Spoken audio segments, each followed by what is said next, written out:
Assalamualaikum warahmatullahi wabarakatuh. Bersyukur kepada Allah dengan mengucap Alhamdulillahirabbil alamin.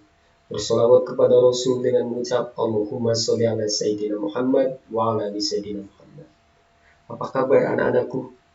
Semoga Allah senantiasa memberikan keselamatan, kesehatan, kebahagiaan, dan kemudahan dalam menuntut ilmu, sehingga kalian kelak menjadi anak-anak yang soleh dan solehah, berguna dan bermanfaat untuk agama, negara, masyarakat, keluarga, dan tentunya bagi kalian sendiri. Anak-anak, berjumpa kembali dengan mata pelajaran Bahasa Indonesia. Utamakan bahasa Indonesia, lestarikan bahasa daerah, kuasai bahasa asing. Anak-anak, pada kesempatan kita kali ini, kita akan membahas bagian kedua dari menelaah teks eksplanasi. Masih ingat bukan pada bagian yang pertama menelaah teks eksplanasi? Pada bagian pertama menelaah teks eksplanasi, kita sudah membahas struktur teks eksplanasi. Nah, pada bagian yang kedua ini, kita akan menelaah kaidah kebahasaan teks eksplanasi. Bagaimana, nak? Sudah siap? Mari kita mulai. Baik anak-anak, Bapak ingatkan terlebih dahulu kompetensi dasar pembelajaran kita, yaitu menelaah teks eksplanasi berupa paparan kejadian suatu fenomena alam yang diperdengarkan atau dibaca. Selanjutnya, Bapak mengingatkan pula tentang tujuan pembelajaran kita kali ini. Seperti yang sering Bapak sampaikan, bahwa dalam melakukan suatu kegiatan, kita harus mengetahui terlebih dahulu tujuan dari kegiatan tersebut. Nah, dalam pembelajaran kita kali ini, tujuan pembelajaran kita adalah siswa mampu satu menelaah struktur teks eksplanasi, yang kedua, siswa mampu menelaah aspek kebahasaan teks eksplanasi. Tujuan yang pertama sudah kita capai dalam pembelajaran yang lalu, anak-anak. Nah, pada pembelajaran kita kali ini, kita fokus untuk mencapai tujuan pembelajaran yang kedua, yaitu siswa mampu menelaah aspek kebahasaan teks eksplanasi. Anak-anak, bila kita berbicara tentang kaidah kebahasaan suatu teks, maka seyogianya kita berbicara tentang kata, kalimat, paragraf, maupun wacana. Pada kaidah kebahasaan teks eksplanasi, itu ada beberapa kaidah kebahasaan yang khusus yang membedakan antara teks eksplanasi dengan teks yang lain.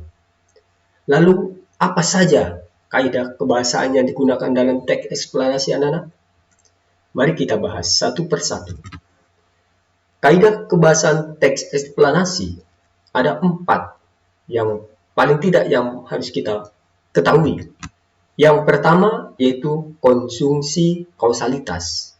Jadi, teks eksplanasi menggunakan konjungsi kausalitas.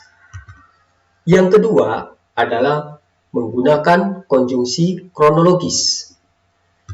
Yang ketiga, menggunakan kata benda jenis fenomena. Dan yang keempat adalah menggunakan kata teknis. Apa itu konjungsi kausalitas? Apa itu konjungsi kronologis? Apa itu kata benda jenis fenomena dan kata teknis? Mari kita bahas satu persatu. Konjungsi kausalitas. Untuk memahami atau mengetahui konjungsi kausalitas, kita harus mengingat kembali lagi apa itu konjungsi, anak-anak. Seperti yang telah kita pelajari pada pembahasan sebelumnya, bahwa konjungsi adalah kata-kata yang digunakan untuk menghubungkan kata dengan kata, klausa dengan klausa, atau kalimat dengan kalimat. Atau yang familiar kita dengar atau kita pahami selama ini yaitu kata hubung. Lalu apa itu konjungsi kausalitas? Nah, Konjungsi kausalitas adalah konjungsi yang menjelaskan hubungan sebab akibat suatu peristiwa. Lalu ada berapa konjungsi kausalitas? Jenis konjungsi kausalitas yang harus kita ketahui paling tidak ada 5 anak-anak. Yang pertama yaitu konjungsi kausal syarat. Nah, kata-katanya apa saja yang termasuk konjungsi kausal syarat? Yaitu jika, kalau, dan bila. Jadi ada 3 ya anak-anak yang termasuk konjungsi kausal syarat. Berikutnya konjungsi kausal alasan. Nah, termasuk konjungsi kausal alasan itu apa? Yaitu kata karena. Nah, cuma 1 ini. Berikutnya yaitu konjungsi kausal simpulan. Kata-kata apa saja yang termasuk konjungsi kausal simpulan? Nah, konjungsi apa saja? 1 dengan demikian, dan jadi. Jadi cuma 2 untuk konjungsi kausal simpulan. Yang berikutnya yaitu konjungsi kausal akibat. Nah, yang termasuk konjungsi kausal akibat adalah oleh sebab itu, sehingga, oleh karena itu, maka. Ya, ada 4 ya anak-anak. Nah, terakhir yaitu konjungsi kausal untuk.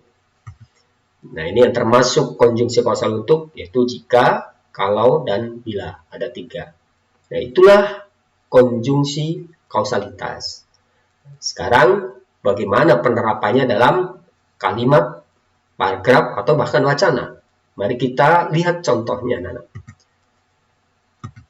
Yang pertama pada kalimat rupiah semakin melemah akibat naiknya harga minyak dunia. Nah, konjungsi yang digunakan yaitu akibat. Berikutnya, dia terjatuh di depan kelas karena terpeleset bungkus makanan yang dibuang sembarangan. Apa yo konjungsi yang dipakai? Ya, betul, karena. Berikutnya kita coba lihat pada penggunaan di dalam paragraf. Menanam banyak pepohonan mengurangi penggunaan bahan bakar fosil dan sebagainya adalah beberapa upaya yang dapat dilakukan manusia untuk mengurangi pemanasan global. Jika upaya-upaya tersebut dilakukan, maka gas rumah kaca pun akan menipis dan bahkan tidak terbentuk. Jika gas rumah kaca menipis atau bahkan tidak terbentuk, maka pemanasan global pun bisa dikurangi. Nah, ada berapa yuk? Ya, ada 2 paling tidak ya, jika dan maka. Selanjutnya, kita lihat pada contoh yang berikutnya yaitu mencairnya es di kutub utara dan selatan, kenaikan permukaan laut, dan kenaikan suhu secara global adalah beberapa akibat atau dampak yang ditimbulkan oleh pemanasan global.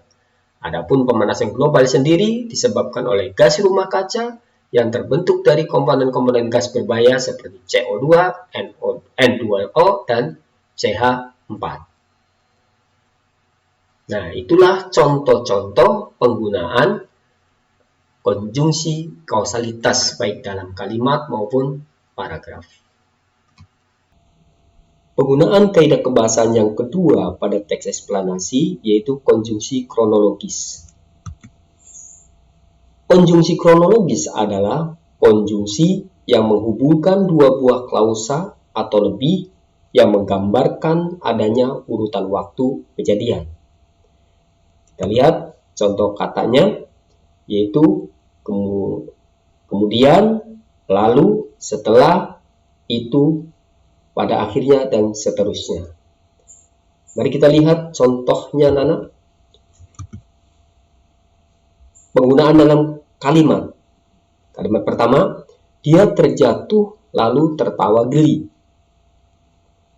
Setelah Ani sembuh, ia langsung makan bakso. Kalimat yang ketiga, dia tersenyum padaku, kemudian menghilang entah kemana. Kita lihat pada kalimat pertama, konjungsi kronologis yang dipakai adalah kata lalu.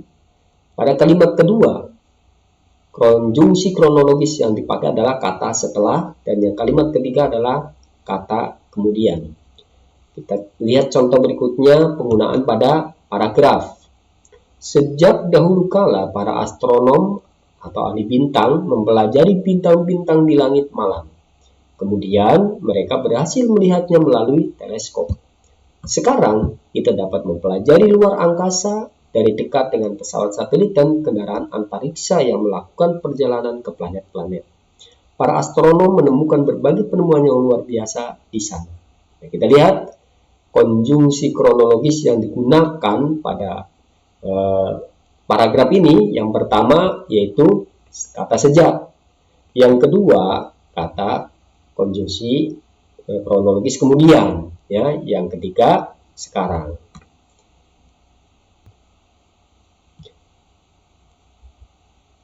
Baik, selanjutnya yaitu penggunaan kaidah kebahasaan kata benda jenis fenomena. Jadi dalam teks eksplanasi juga menggunakan kata benda jenis fenomena. Apa itu kata benda jenis fenomena?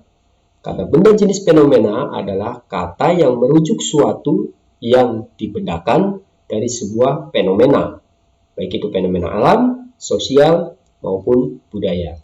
Nah, contohnya, angin tornado, tata surya, gerhana matahari, kerajinan tangan, gelandangan, dan sebagainya. Itu contoh-contoh dari kata benda jenis fenomena.